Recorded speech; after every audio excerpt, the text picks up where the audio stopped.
ফেলি। এখানে 3টা মিডিয়াম সাইজের কাঁচা আম নিয়ে নিয়েছি। আমের খোসাগুলোকে প্রথমে একটা পিলার দিয়ে ছাড়িয়ে নিচ্ছি।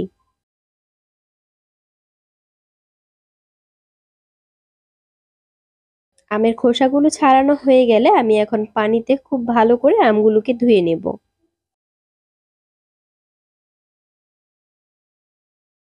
আমগুলো ধোয়া হয়ে গেলে এখন একটা ছুরির সাহায্যে আমগুলোকে এরকম ছোট ছোট করে কেটে নেব। এই শরবতটা খেতে এত ভালো লাগে, বিশেষ করে ইফতারির সময়। এটা আপনারা অনেকেই খেয়ে থাকবেন। এটা খেতে কিন্তু অনেক মজা আর স্বাস্থ্যের জন্য অনেক বেশি উপকারী। তো আমগুলো কাটা হয়ে গেছে। এখন এগুলোকে আমি ব্লেন্ডারের জারে নিয়ে নিচ্ছি। সবগুলো আম নিয়ে নেওয়ার পরে এখন এর মধ্যে দিয়ে দিচ্ছি 2টা কাঁচামরিচ।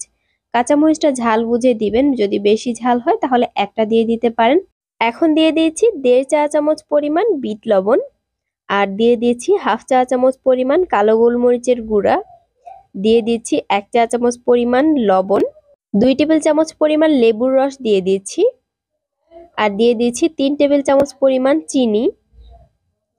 এখন দিয়ে দিচ্ছি পুদিনা পাতা 2 টেবিল চামচ পরিমাণ, ধনে পাতা কুচি দিয়ে দিচ্ছি 2 টেবিল চামচ পরিমাণ। এখন এর মধ্যে 1/2 কাপের মতো পানি দিয়ে দিচ্ছি। প্রথমে একেবারে বেশি করে পানি দিয়ে যদি ব্লেন্ড করা হয় তাহলে কিন্তু এটা খুব বেশি মিহি হয় না।